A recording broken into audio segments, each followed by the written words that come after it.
All right, let's just jump right into it. Today's explainer is all about a fascinating concept called Tuning Civilization 1.4, and it really gets at the heart of how we actually evolve in the AI era. We live in this world that is just completely obsessed with speed, computation, and endless data.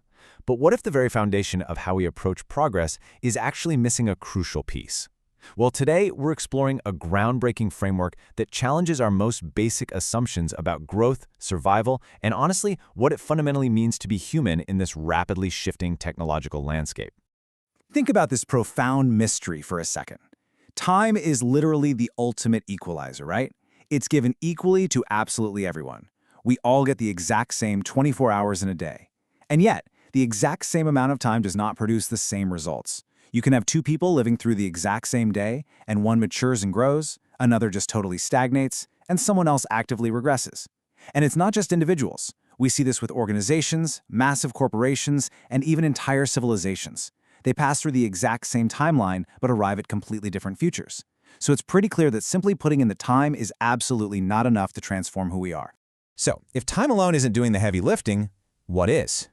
Well, the secret ingredient, the core variable that actually dictates whether your time leads to vibrant maturation or just quiet decay, is a concept called tuning. It's essentially the hidden mechanism deciding your future. But we have to be super careful here, because the way we usually throw that word around is about to get completely turned on its head. Which brings us to redefining tuning and looking at a totally new paradigm. But before we get into the weeds of that new definition, we absolutely have to talk about the visionary behind this entire framework, Dr. Han Byung-Hien. He is the director of the Human Guider Institute, or HGI, and a highly esteemed reviewer for the Springer Nature Group. Dr. Han brings some serious academic credibility to this theory of tuning civilization 1.4. What's so incredible about his work is how he bridges the gap between ultra-advanced technology and deep philosophical ontology. He's basically forcing us to stop just asking how we build the future and start asking why we're building it in a specific direction. Now, historically, we've used the word tuning in a very mechanical, engineering sense. We think of tweaking parameters to make a machine run smoothly, or in the age of AI, we hear constantly about prompt tuning, fine-tuning, and RLHF, reinforcement learning from human feedback. But Dr. Han argues that those are really just technical gimmicks focused on computational performance. Sure, they answer what to calculate faster, but they completely fail to answer the deeper question of why that direction is even desirable. So, Dr. Han's view redefines tuning entirely. It's no longer just a tech adjustment, it's a continuous adaptive process. It is literally the fundamental operating principle of our very existence. And that leads to this massive realization. Sustainability is the result of continuous tuning, not static stability. Whether you're looking at a living organism maintaining homeostasis or an institution adapting to new societal norms, survival relies 100% on this continuous adaptive process.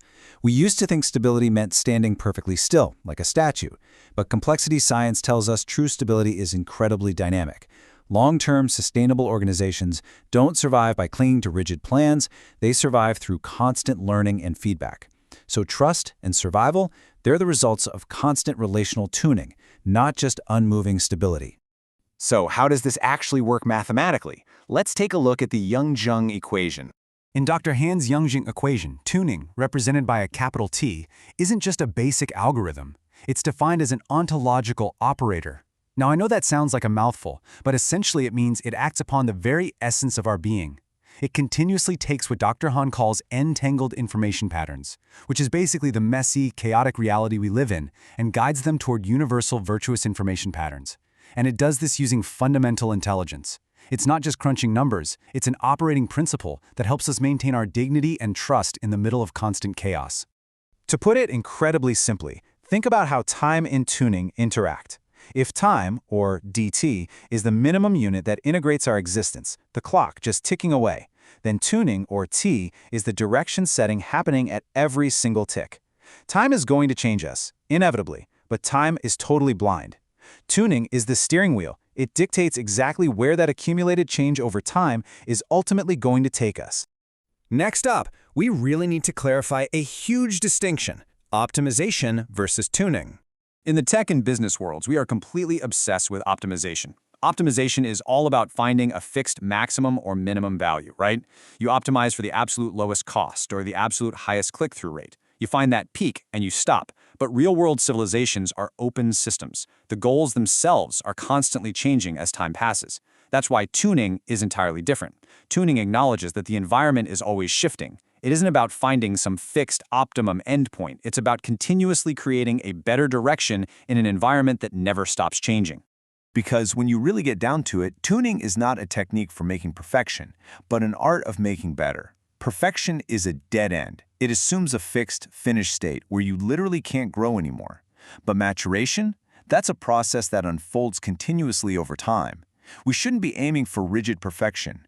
Tuning is the lifelong art of maturation. It's how we actually grow. And this fundamental shift changes who we are entirely, bringing us to the rise of Homo tunens. For thousands of years, we've proudly called ourselves Homo sapiens, the thinking human, or the wise human. But let's be real, as AI begins to absolutely outpace us in pure computational thought and logic, our identity has to evolve. Dr. Han proposes that we are evolving beyond Homo sapiens and becoming Homo tunens. We aren't just thinking beings anymore, we are beings who continuously tune. We tune ourselves, our relationships, our communities, our technology, and even our relationship with nature. Our core competitive edge in this AI era is absolutely no longer raw computational power. It is our profound, distinctly human capability to tune. Look at how this new reality maps out in a clear 4-step progression. Step 1. Data provides information. And wow, we have an absolute abundance of that. Step 2. AI performs the computation. It processes all that data way faster than our brains ever could. Step 3. Time integrates our being. It's the canvas where our lives actually happen. And finally, Step 4. The very top of the hierarchy, tuning determines the direction of that integration. Tuning is the common thread connecting individual growth, corporate innovation, and the sustainability of our entire civilization. We can totally let AI do the heavy mathematical lifting, but we as humans absolutely have to hold the tuning fork. So wrapping up this explainer, I want you to really think about this for a second. Apply it to your own life, your career, your organization. We are rapidly moving away from an era where just hoarding information was the ultimate prize. The core metric of future society is shifting right in front of us. The big question is no longer how much data do you hold. The ultimate question you have to ask yourself to survive and thrive going forward is, how well can you tune? Thank you so much for joining me on this deep dive into Tuning Civilization 1.4. I highly encourage you to take the wheel today and start consciously tuning the direction of your own time.